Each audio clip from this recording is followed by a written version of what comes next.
The Electoral College will vote on Monday to affirm Joe Biden's victory over President Trump.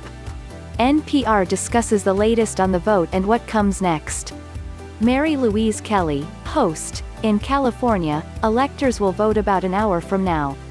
The state's 55 electors are expected to clinch Joe Biden's victory. AILSA Chang, host, and joining us now for more on today's Electoral College vote and what comes next is NPR national political correspondent Mara Liasson. Hey, Mara. Mara Liasson, BYLINE. Hey, AILSA Chang, all right.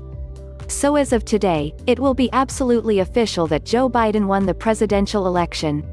And as we've been seeing, President Trump lost his final court battles in the last few days leading up to today's vote.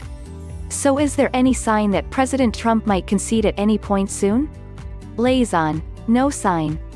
Even as we're getting this gigantic civics lesson, the president has been relatively quiet, although he has tweeted a few of his typical comments, falsely claiming that the election was rigged. You know, conceding would be good for the country but maybe not for Donald Trump's political and economic interests. He has a rationale to run again in 2024, or at least to keep people thinking he's going to run, keep himself in the spotlight, keep control of the GOP base, also keep the ability to monetize his brand. He has raised tremendous amounts of money since Election Day. But in the process, of course, he's undermining a lot of Americans' faith in free and fair elections.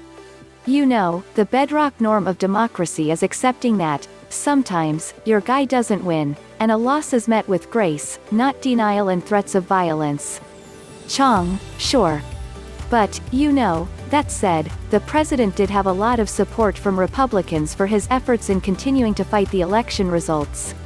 A lot of these Republicans who wouldn't acknowledge a Biden victory have been saying all along that the process just needed to first play out. So what do you think, Mara? Are we going to be hearing them come around now and explicitly recognize that Trump lost the election? Liasson, I think some Republicans will. And some conservative entities, the Wall Street Journal editorial board said today, acknowledge the results and move on. But over half the Republicans in Congress, 126 of them, signed on to that suit brought by Texas to overturn the results in 4 states, Pennsylvania, Michigan, Wisconsin and Georgia. For them, that vote was a kind of freebie.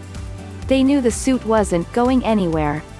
At least it showed Trump that they were supporting him. So maybe they wouldn't get a primary challenge backed by Trump. But in the meantime, what those 126 Republicans were saying is that every single one of their colleagues who were elected in those 4 states were elected illegitimately. Chang, laughter, exactly.